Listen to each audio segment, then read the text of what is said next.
एक बार की बात है, एक पति पत्नी सीमा और राम घूमने के लिए जाते हैं। सीमा को बच्चा होने वाला होता है। सीमा, अब तुम्हारा 9वां महीना ही चल रहा है।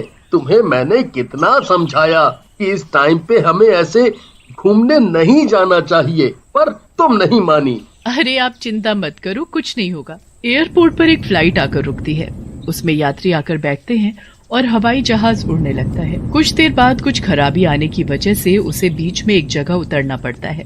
कुछ तकनीकी खराबी की वजह से इस हवाई जहाज को यहाँ रुका गया है। असुविधा के लिए खेद है। सब लोग अपनी खिड़कियों से बाहर की ओर देखते हैं। उस एयरपोर्ट पर कोई दिखाई भी नहीं दे रहा होता। सुनो जी, बाहर कितना सुनसान है और कोई भी दिखाई क्यों नहीं दे रहा। ना ही और कोई हवाई जहाज दिख रहा है, ना ही लोग। कितना डरावना है यहाँ। तभी वहाँ बैठी एक बूढ़ी औरत बोलती है, अरे चुप रहो, अपनी जान बचाना चाहती हो तो चुपचाप बैठो।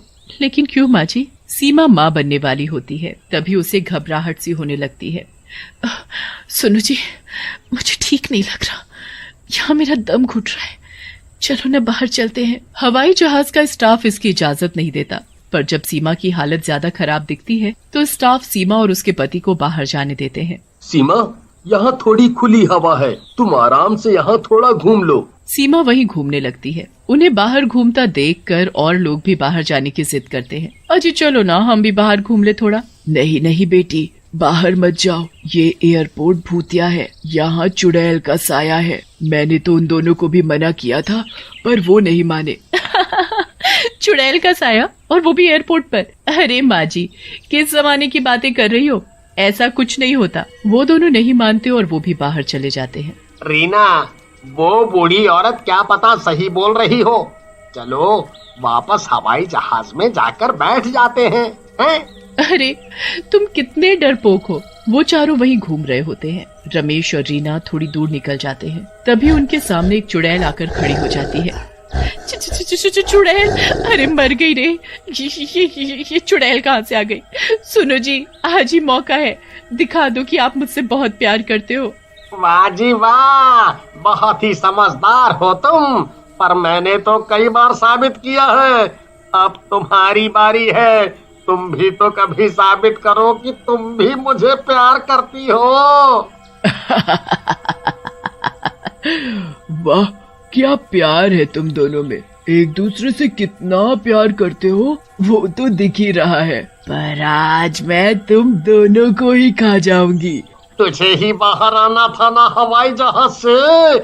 ले मजा। तेरे चक्कर में आज तो मेरा भी टिकट कट जाएगा। नहीं अम्मा। फिर चुड़ैल उन दोनों को मारकर खा जाती है। चिल्लाने की आवाजें सुनकर सीमा अपने पति राम से बोलती है, अरे राम, वहाँ से किसी के चिल्लाने की आवाजें आ रही हैं। चलो जाकर देखते हैं। अरे नहीं, रहने दो, तुम्हारी हालत वैसे भी ठीक नहीं है। अरे मैं ठीक हूँ, पता नहीं शायद कोई मुसीबत में हो और उसे हमारी जरूरत हो। अच्छा ठीक है, चलो। वो दोनों वहाँ जाते हैं और वहाँ एक बहुत सुंदर औरत खड़ी होती है। अरे बहन, क्या हुआ? ये चिल्लाने की आवाजें तुम्हारी थी क्या?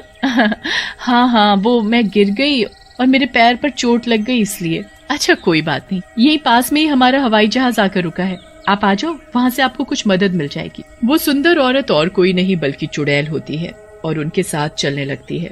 अच्छा हुआ जो समय पर ही मैंने अपना रूप बदल लिया। ये औरत, इसके अंदर ही घुस जाती हूँ। वैसे भी इस एयरपोर्ट पर कोई नहीं आता।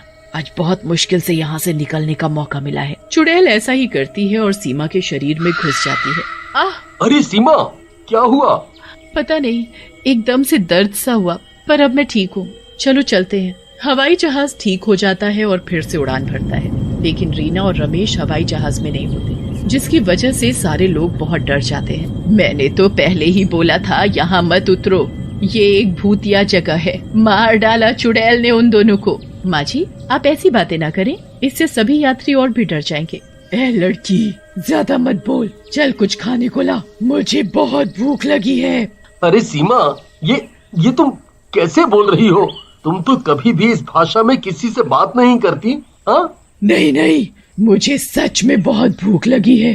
सीमा के सामने जैसे ही खाना आता है वो जल्दी जल्दी खा जाती है। अरे वाह, ये तो बहुत ही स्वादिष्ट है, और चाहिए और।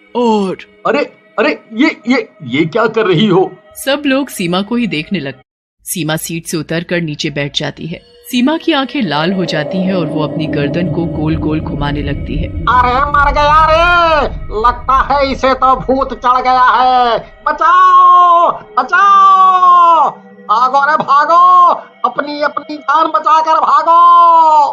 तभी वहाँ एयर होस्टेस आती है। मैडम प्लीज आप ऐसे मत करिए, आप अपनी सीट पर बैठ जाइए, आपको जो भी चाहिए वो मैं खाने को दूंगी। अरे वो तो तू मुझे वैसे भी ला कर देगी, नहीं तो मैं पूरे हवाई जहाज के लोगों को खा जाऊंगी।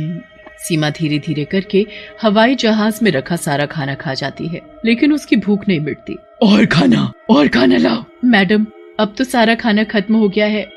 नहीं, मैं इंतजार नहीं कर सकती, मैं तुझे ही खा लेती हूँ। ऐसा बोलकर सीमा उसी एयर होस्टेस को खा जाती है। अरे मर गई रे, ये तो इस लड़की को ही खा गई, मुझे बहुत डर लग रहा है जी। तो किसने कहा था घूमने चलो?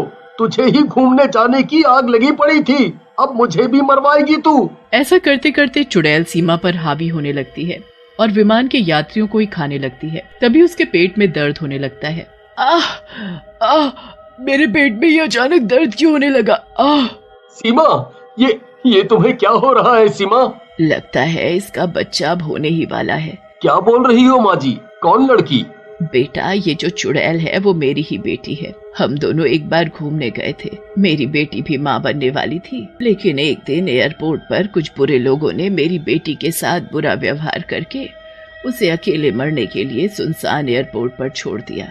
तब से मेरी बेटी की आत्मा उसी एयरपोर्ट पर भटक रही है। तभी मैं उस एयरपोर्ट पर सबको उतरने के लिए मना कर रही थी, लेकिन कोई नहीं माना। माँ ये सब बाद में बता देना, मुझे बहुत दर्द हो रहा है और मैं इसके शरीर से बाहर भी नहीं निकल पा रही।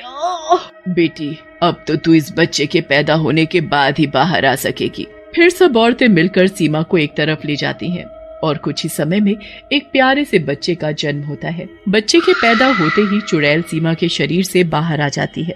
मुबारक हो राम बेटा, तुम्हारा बेटा हुआ है। क्या माँ जी, सच में? क्या मैं उसे देख सकता हूँ? नहीं, ये मेरा बच्चा है, इसे मैंने जन्म दिया है, इस पर सिर्फ मेरा हक है, समझे तुम? नहीं, मेरे बच्चे को छोड़ दो, इसे मत खाना। हाँ, चाहे तो तुम मुझे खा लो। हाँ बेटी, इस बच्चे को मत मारना, तुम्हारे साथ जो भी हुआ इसमें इसका क्या दोष। अरे तुम सब चुप करो, ये कितना प्यारा बच्चा है, देखो। बच्चा जोर जोर से रो रहा होता है। चुड़ैल उसे अपने गले से लगा लेती है। चुड़ैल के गले लगते ही बच्चा एकदम चुप हो जाता है। मेरा बच्चा माँ, ये मेरा बच्चा है, मैंने इसे जन्म दिया है। अगर इन दुष्ट इंसानों ने मुझे उस दिन ना मारा होता तो मेरा बच्चा भी ऐसा ही होता। लेकिन बस अब मैं इसे अपने साथ ले जाऊंगी और पालूंगी। इतने में हवाई जहाज भी नीचे उतरने लगता है। हवाई जहाज के रुकते ही चुड़ैल बच्चे को लेकर नीचे उतरने लगती है, लेकिन हवाई जहाज का दरवाजा नहीं खुलता। अरे खोल इसे, नहीं तो मैं तुझे खा जाऊंगी। मैं इसे नहीं खोल सकता, इस विमान में पहले से ही दिक्कतें आ रही थी, ये खुल नहीं रहा है, मैंने बहुत कोशिश की। अब मैं बाहर कैसे निकलूंगी? बहुत देर हो जाती है और बच्चा भूख के मारे बहुत रोने लगता है। बेटी तू एक चुड़ैल है और ये इंसान का बच्चा, तू चाह कर भी इसे दूध नहीं पिला सकती, उसके लिए तुझे इसको इसकी माँ को ही देना होगा। चल लड़की, मेरे बच्चे के लिए दूध ला। चुड़ैल जी, विमान में अब कुछ नहीं बचा, सब तो आप खा पी गई। देखा बेटी, अब तू क्या करेगी, इसे इसकी माँ को दे दे, वही इसे दूध पिला सकती है। चुड़ैल से बच्चे का रोना नहीं देखा जाता और वो उसे सीमा को दे देती है। बच्चा दूध पी लेता है और चुप हो जाता है। देखा बेटी, यही फर्क है तुझ में और एक इंसान में। तू शांत हो जा और इस बच्चे को उसकी माँ के पास ही रहने दे। हाँ माँ, सही कहा आपने, मैंने अपने बच्चे को तो नहीं देखा, पर वो भी ऐसा ही होता। सीमा, तुम इसे बहुत प्यार से रखना। तुम फिक्र न करो चुड़ैल बहन, मैं इसका पूरा ख्याल रखूंगी। आखिर तुमने भी तो मेरे साथ दर्द सहा है जन्म के समय, तो ये तुम्हारा भी बेटा है। चुड़ैल बच्चे को गले से लगाती है और अपनी माँ से मिलकर हमेशा के लिए मुक्त होकर वहां से चली जाती है।